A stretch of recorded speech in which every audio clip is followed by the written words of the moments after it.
Hi, this is Todd Wethy.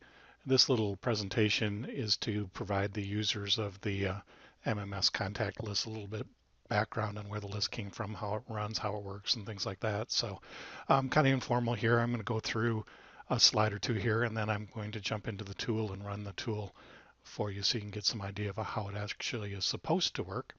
And then I'll turn it over to you guys and you can play with it and then give me some feedback if you've got any changes that need to happen to it.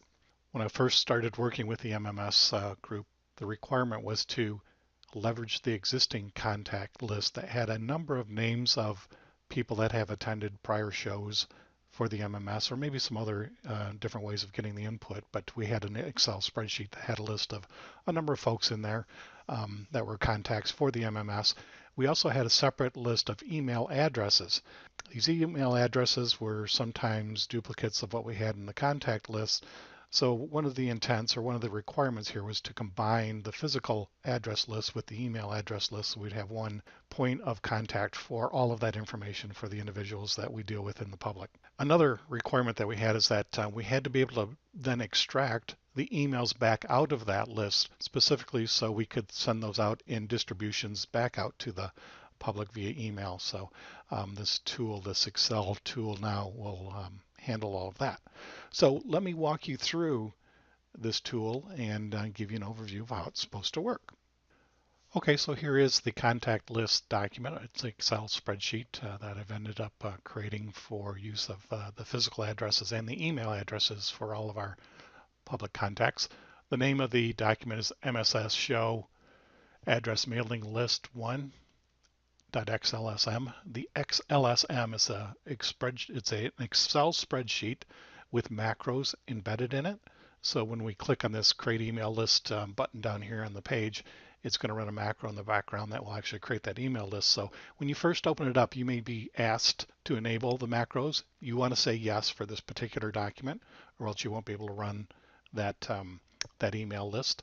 You can still use the spreadsheet without enabling the macros if you choose to. You can still get to the list and see all the addresses and all that kind of good stuff. You just won't be able to run the automated email distribution list here. Okay, so let me walk through the tabs with you a little bit. We've got the cover sheet here, just gives you an idea of what's going on. We only have the one function in here, which is to create that email list. We have a list of all the addresses. So as of today, February 1st, 2018, we've got a whole bunch of addresses, and then we have a whole bunch of just emails. We don't have their physical names or physical addresses in the system, but we have 5,300 records altogether, so there's quite a few that are in there.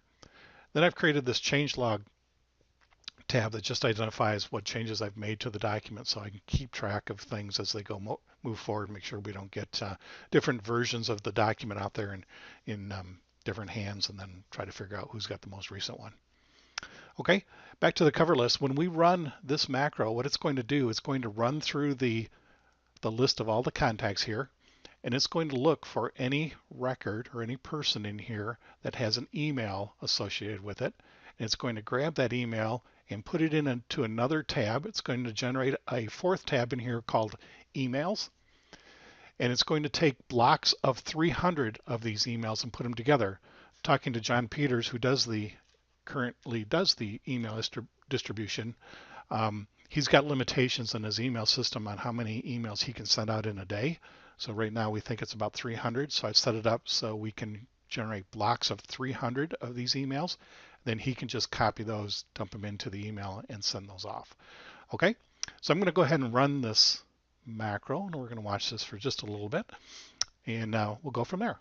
So in order to run this, you just click on the Create Email List button here, and it will start to run. What we're going to see the screen flashing a bunch in front of us. Let me go ahead and get started. I'm not going to sit here and run this whole thing because it's going to take about 4 or 5 minutes to run for the 5,000 records we've got in there. So I'm going to step away for a second, and then we're going to come back and show the result.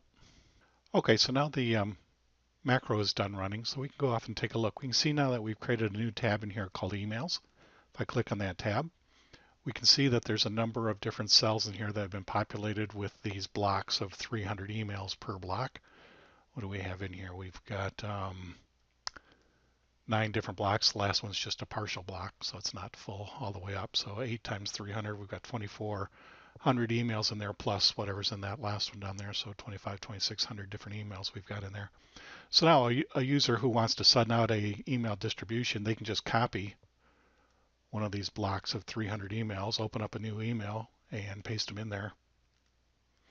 And we've got the list of all of the emails then in there. Just put in your subject and it's off and ready to go.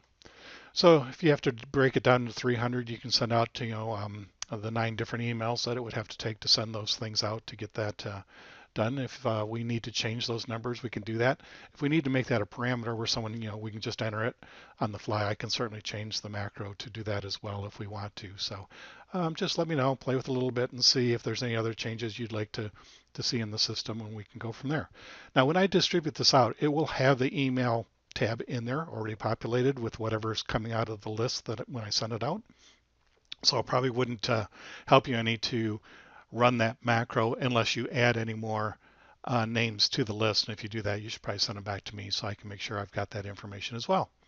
If you have any questions, just give me a yell. Here's my contact information. Give me a call or send me an email there, and we'll take care of it. All right, thanks. Talk to you later. Bye.